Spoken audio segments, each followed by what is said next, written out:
আপনি এক্ষুনি তাড়াতাড়ি ইয়াজিদের নামে বায়াত গ্রহণ করে নিন। হযরত হুসেন রাদিয়াল্লাহু তাআলা আনহু বললেন, আমার তিনটে কথা আছে, তোমরা যে কোনো একটা রাস্তা আমাদের জন্য সুগম করে দাও। কি কথা আপনি বলেন? বলে, এক নম্বর আমাদেরকে ফিরে যেতে দাও, আমরা চলে যাব। বললো, আর দ্বিতীয় নম্বর, তা না হলে আমাদের বর্ডার এলাকায় নিয়ে চলো, আমরা সেখানে গিয়ে যুদ্ধ করে শহীদ হয়ে যাব। আর আমাকে ডাইরেক্ট ইয়াজিদের সঙ্গে এক টেবিলে বসাও, আমি তার সাথে ফেস টু ফেস কথা বলবো। যদি আমার মনে হয় তাহলে আমি ডাইরেক্ট ইয়াজিদের হাতে হাত দিয়ে বায়াত গ্রহণ করব। উবাইদুল্লাহ ইবনে জিয়াদের প্রতিনিধি বলল, তোমার বলা হয়েছে? বলল, হ্যাঁ। বলে, এবার আমারটা শোনো, তোমার কোনো কথা শোনা হবে না, তোমাকে এক্ষুনি বায়াত গ্রহণ করতে হবে। কিন্তু তার শরীরে তো রাসূলুল্লাহর রক্ত বইছে, সে কি আর মেনে নিতে পারে? সে বলে, কখনো না, মাথা চলে যাবে তবু অন্যায়ের সাথে আপোষ হবে না। এইবার চললো যুদ্ধ, মারপিট কিছুই নাই। তারা সশস্ত্র বাহিনী নিয়ে এসে গোটা তাবু ভেঙে চুরমার করে দিয়ে, মহিলাদের গহনাগুলোকে ছিঁড়ে চুরি করে দিয়ে, আর একের পর এক শহীদ করতে রইল। লাশের উপরে তারা ঘোড়া ছুটিয়ে দিল। হযরতে হুসেনের মাথাটা কেটে ওই উবাইদুল্লাহ ইবনে জিয়াদ কুফার মসজিদে বসে আছে, তার সামনে এনে একটা প্লেটে রাখা হলো। ইমাম বুখারী রাহমাতুল্লাহ আলাইহি এই চিত্রটাই বর্ণনা করেছে ওই জায়গায়। আমার ভাইরা, এটা একটা লোমহর্ষক ঘটনা, সত্যি উম্মতের জন্য লজ্জা এবং বেদনাদায়ক ঘটনা। এর জন্য উম্মতকে ইস্তিগফার করতে হবে, আল্লাহর কাছে ক্ষমা চাইতে হবে। তাই সেই দিনটা ছিল আশুরার দিন। আমরা রোজা রেখে সেদিন আল্লাহর কাছে তওবা দিল্লা করে আমরা আল্লাহর কাছে ইস্তিগফার করতে থাকবো। এটা হবে আমাদের করণীয়। এখন এই যে মাথাটা কেটে নিয়ে যাওয়া হলো, মাথাটা কি করা হলো? কেউ বলেছে মাথাটা ইয়াজিদের কাছে পাঠিয়ে দেওয়া হলো এবং ইয়াজিদ সেই মাথাটাকে সসম্মানে মদিনার যে গভর্নর তার কাছে পাঠালো। তিনি সেই মাথাটায় কাফন পরিয়ে জান্নাতুল বাকিতে হযরতে ফাতিমাতুজ জাহরা রাদিয়াল্লাহু তাআলা আনহার কবরের পাশে দাফন করেছে। কেউ কেউ বলেছে যে না, ইয়াজিদ যতদিন বেঁচে ছিল ওই মাথাটা তার রাজ প্রাসাদে সসম্মানে রাখা ছিল।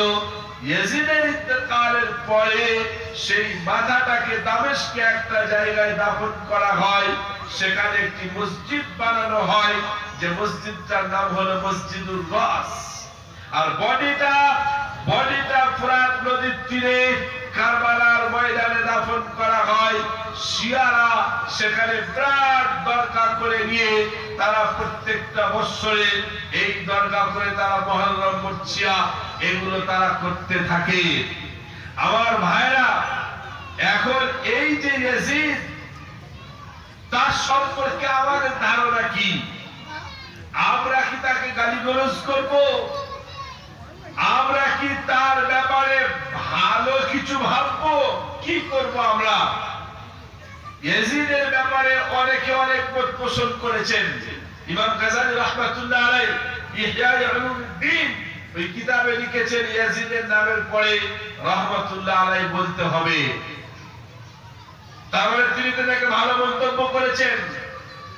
আল্লামা তাফতাজানি রাহমাতুল্লাহ আলাইহি শারহ কায়েদে ইয়াজিদের উপরে লানত করেছেন, অভিশাপ করেছেন।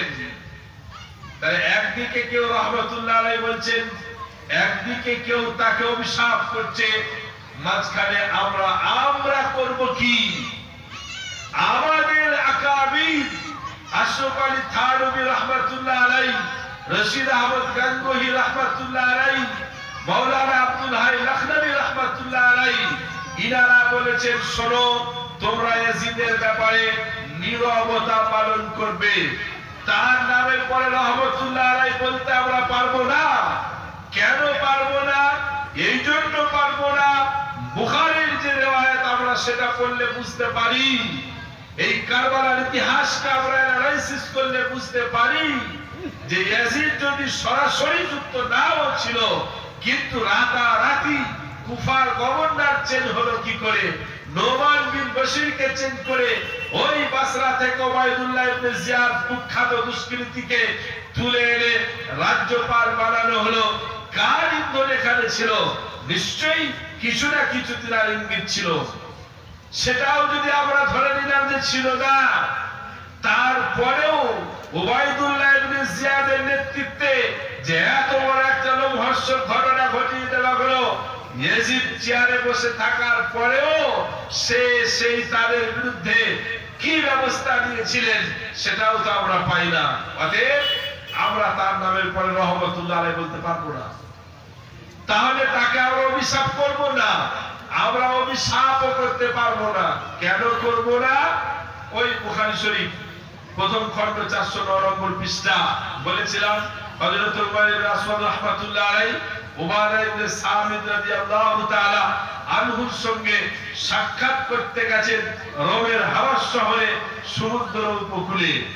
দিয়ে তিনার স্ত্রী একটি হাদিস শোনালেন কি, যে আমার উম্মতের একটা দল নবীজি বলেছেন যারা সমুদ্র পথে যুদ্ধ করবে তারা তাদের নিজেদের উপরে জান্নাতকে ওয়াজিব করে নেবে। এবং আমি জিজ্ঞাসা করলাম, উম্মে হারাম বিনতে মিলহান বলছে আমি কি সেই যুদ্ধে থাকবো শরীক? বললো হ্যাঁ তুমি থাকবে। এর পরের অংশ উম্মে হারাম বিনতে মিলহান উমাইর ইবনে আসওয়াদকে শোনাচ্ছে, শোনো নবীজি আরো বলেছে কি, আউয়ালু জাইশিন মিন উম্মতি ইয়াগজুনা মাদিনাতা কায়সারা মাগফুরুল লাহুম। নবীজি আরো বললেন আমার উম্মতের একটা টিম এমন তৈরি হবে যারা রোমের একটা বিশেষ শহর, যেটাকে আগে কুস্তুনতুনিয়া বলা হতো, এখন সেটা ইস্তাম্বুল, সেই জায়গায় যুদ্ধ হবে দ্বীন ইসলামের জন্য। এই যুদ্ধে যত মানুষ তারা শরীক থাকবে তাদেরকে বলে দাও তাদের জন্য আল্লাহ ক্ষমা ঘোষণা করেছে মাগফুরুল লাহুম। তার মানে সেই যুদ্ধে যারা শরীক থাকবে আল্লাহ তাদের ক্ষমা করবে। তাদের জীবনে ভুল থাকতে পারে, আল্লাহ তাদের জন্য ক্ষমা ঘোষণা করেছে। এখন এই যে যুদ্ধটা হয়েছিল এটা আপনি কোথায় পাবেন? এই যুদ্ধে কারা কারা শরীক ছিল? বড় বড় সাহাবী কেরাম এই যুদ্ধে শরীক ছিলেন। হযরত আবু আইয়ুব আনসারী রাদিয়াল্লাহু তাআলা আনহুর মতো সাহাবী এই যুদ্ধে শরীক ছিলেন এবং শহীদ হয়েছিলেন। কিন্তু এই যুদ্ধের নেতৃত্ব কে দিয়েছিল? সেনাপতির দায়িত্বটা কে পেয়েছিল? বুখারী শরীফের প্রথম খণ্ড 158 নম্বর পৃষ্ঠা একেবারে নিচে থেকে 11 নম্বর লাইনে ইমাম বুখারী বলতে শোনো, ওয়ায়াজিদ ইবনে মুআবিয়া আলাইহিম বিআরদির রুম। রোমের বিশেষ শহরে যে ইস্তাম্বুল, যেটা কুস্তুনতুনিয়া বলা হতো, এই শহরে যে যুদ্ধ হয়েছিল এই যুদ্ধে সেনাপতির দায়িত্ব পালন করেছিল ইয়াজিদ ইবনে মুআবিয়া।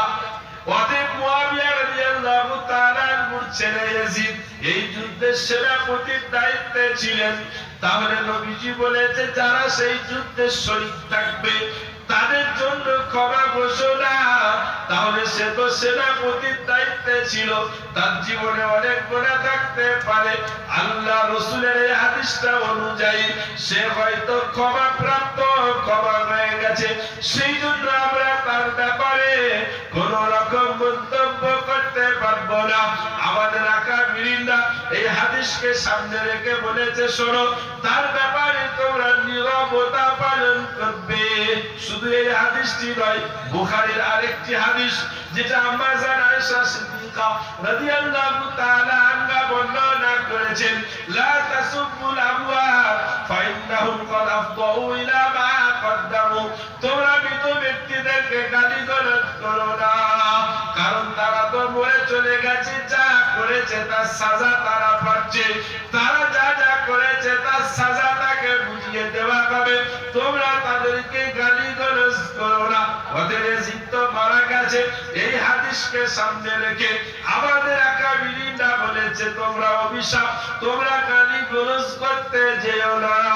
তিরমিজির আরেকটি হাদিস হযরত ইবনে উমর হাদিসটা বর্ণনা করেছেন, লা ইয়াকুনুল মুমিনু লাআনান, কোন মুমিন ব্যক্তির জন্য এটা শোভা পায় না কোন ব্যক্তিকে অভিশাপ করবে, লানত করবে, লান্তান করবে। বিশ্ব নবী একথা বললেন, কোন মুমিন ব্যক্তি, ইমানদার ব্যক্তি, এটা তার জন্য শোভা পাওয়ার কাজ নয়। সেজন্য আমার ভাইরা, ইয়াজিদের ব্যাপারে আমরা নীরবতা পালন করব, কিন্তু আমির মুআবিয়া আবু সুফিয়ান রাদিয়াল্লাহু তাআলা এর ব্যাপারে কোন রকমের কটূক্তি চলবে না। আমরা যদি কটূক্তি করি, সাহাবীদের ব্যাপারে কটূক্তি করলে ঈমানচ্যুত হতে পারি, আশঙ্কা আছে।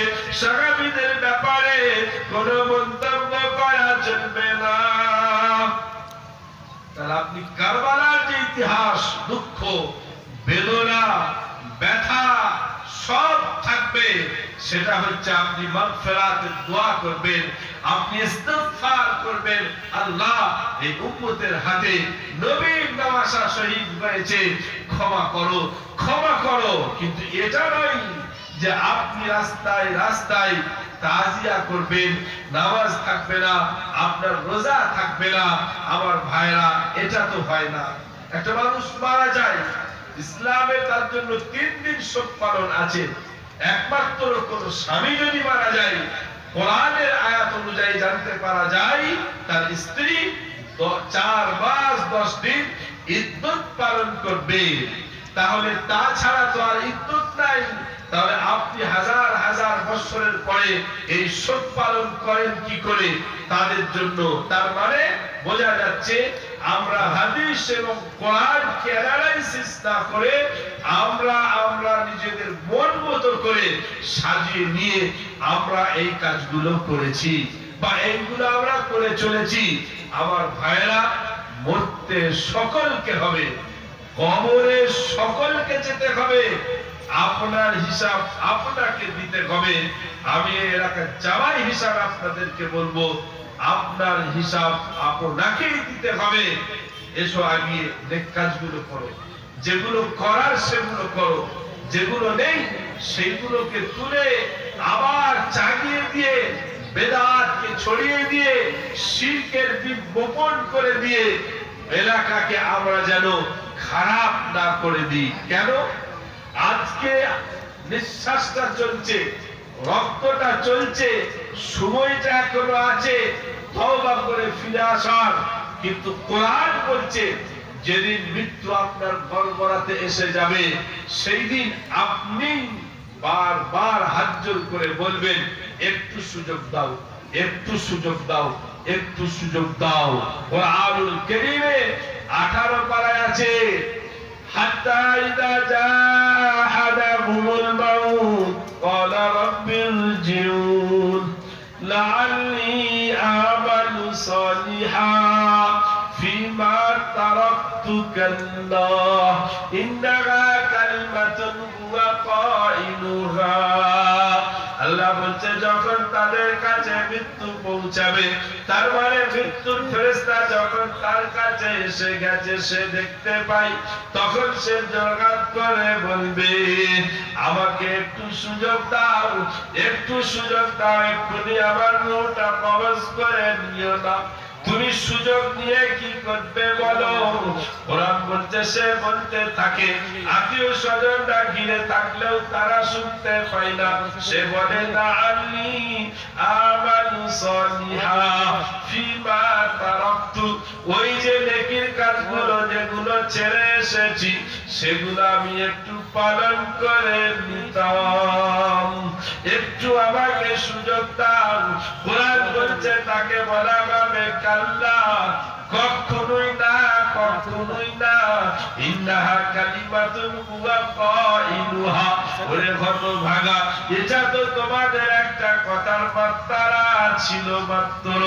বারবার তোমাদেরকে বোঝানো হয়েছিল, বলা হয়েছিল এসো ভালো কাজে, এসো নেকির কাজে, যেটা আছে সেটা করো, যেটা নাই সেটা ছেড়ে দাও, সেটা নিয়ে টানাটানি করো না। যদি সেগুলোকে নিয়ে বাড়াবাড়ি করো, তার মানে তুমি বোঝাতে চাইছো বিশ্ব নবী সঠিক দিন আমাদের কাছে পৌঁছে যায় নাই, কিছু গোপন করে গেছে, গোপন গুলো আমরা ওপেন করছি। নবীজির নবুয়তের উপরে দাগ আসবে, অথচ বিশ্ব নবী বিদায় করে লক্ষাধিক সাহাবীদের সামনে বলছে, ও গো আমার সাহাবীরা, আমি কি তোমাদের কাছে সঠিক ভাবে আল্লাহর বিধি বিধান যেগুলো এসেছে সেগুলো কি আমি তোমাদের কাছে পৌঁছাতে পেরেছি কিনা? সকলে এক বাক্যে বলতে, ইয়া রাসূলুল্লাহ, আপনি পুঙ্খানু ভাবে আমাদের কাছে পাই টু পাই পৌঁছে দিয়েছেন। যে বিশ্ব